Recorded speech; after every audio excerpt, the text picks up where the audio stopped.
David and Sarah were sitting in our living room across from us, and they were in a great deal of pain. David had found out a few weeks ago that Sarah had had an affair. And he was furious and he was angry, but he was also hurt and his emotions were all over the place. And he just couldn't believe that she'd do something like this to him. Now, Sarah was very apologetic. She said, I'm willing to do whatever it takes to make this up to you and to make this right. And they were, I think, in our living room because they didn't know what to do and they didn't know what direction to go.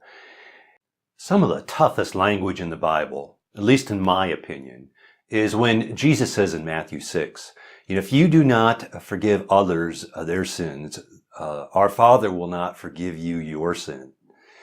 In other words, my being forgiven by God is contingent upon me forgiving others. So then I see somebody like David, and he's obviously not forgiven Sarah yet. So how do you tell him to forgive, or when do you tell him to forgive? Should I tell him to forgive? How do we handle this? So let me tell you another story. This is a friend of mine. His name is John. And he had also found out that his wife had had an affair. And he decided that he would forgive and forget. And she was apologetic as well. And she swore it would never happen again. And so he just wanted to put it out of his mind. And he said, okay, I forgive you. Let's move on with our relationship. And whenever those thoughts came back up and those hurt feelings came back up, he shoved them back down again. And he said, I'm just going to forgive and I'm going to forget and we're going to move on. And he plowed his way through. But eventually his feelings for his spouse sort of died. And he was just shut down. And eventually they divorced. And that's when I met him. And I asked him, what would you do differently? And he said, I think that I just tried to deny it, and I tried to forgive because I thought that was the right thing to do, but it didn't work. John's solution didn't work. So how do you process the hurt from a big offense? Well, there's three different options you can take. Option one, you can deny it and deny the hurt and deny your emotions. That's what John tried to do. He tried to just forgive and forget.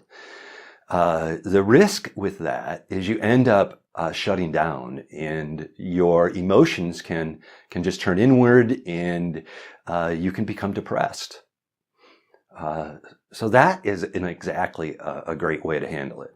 Option two is you can hold on to the hurt. And that's the other side. If you just kind of hang on to it and you stay angry and you don't ever process it, then you can end up being very bitter and resentful. And something can come up even years later and remind you of that event, and you can lash out again. And that is not really a good way to process the hurt. So option three is you process it and you go through and you deal with the emotions. And I think this is the best way.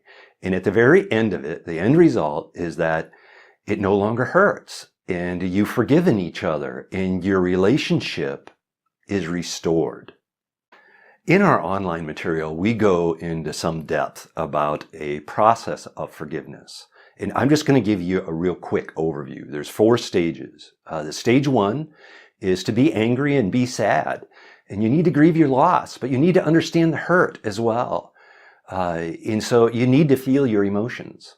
And stage 2 is deciding to forgive. And at that point, it might just be that you've made a decision, you don't feel like forgiving, but you're going to work through it, and I will get out the other side, and I'll process all of this. And so it's a conscious decision to decide to forgive.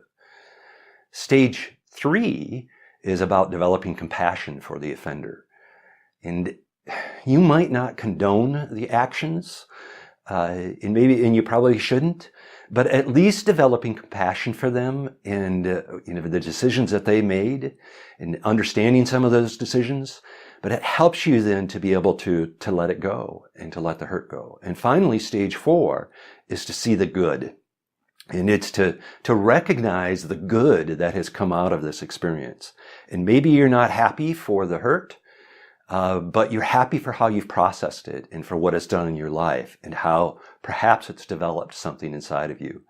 So we've seen so many couples that will come up to us, especially after something like an affair, and after they've had a chance to process it, and it can take some time.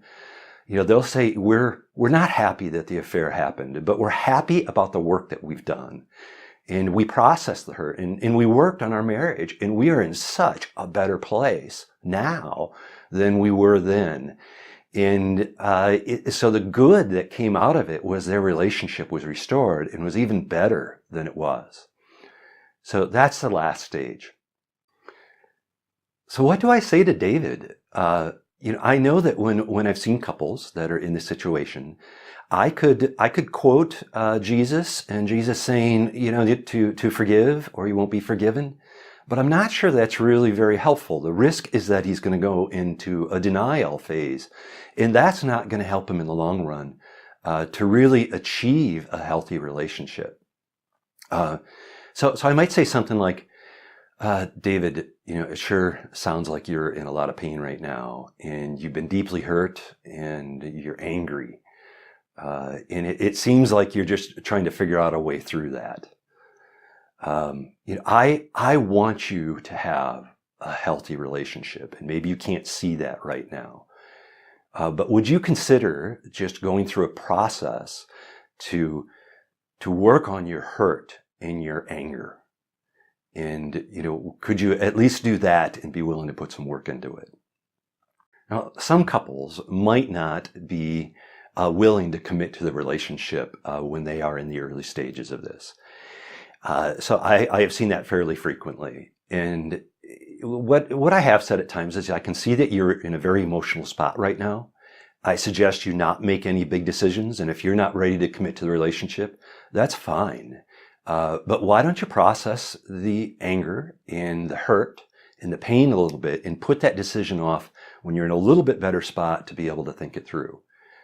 And usually when they do that, if they continue to work on their marriage, they'll come out in a much better spot.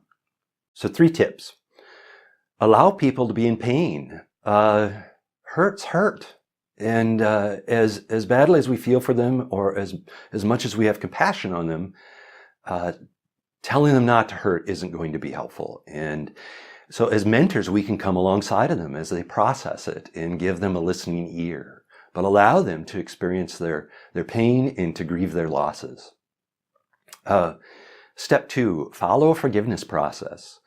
You really can work through this, and you can forgive and get out the other side and have a fantastic relationship. Which brings me to my 3rd tip. Anything you can do to provide hope. If you've got a story of your own, or if you know other couples you can set them up with, that would be great. Just to know that, yes, there is a way through it. Not all hope is lost. You can work through the pain, and you can come out with a much better relationship than you've had in the past.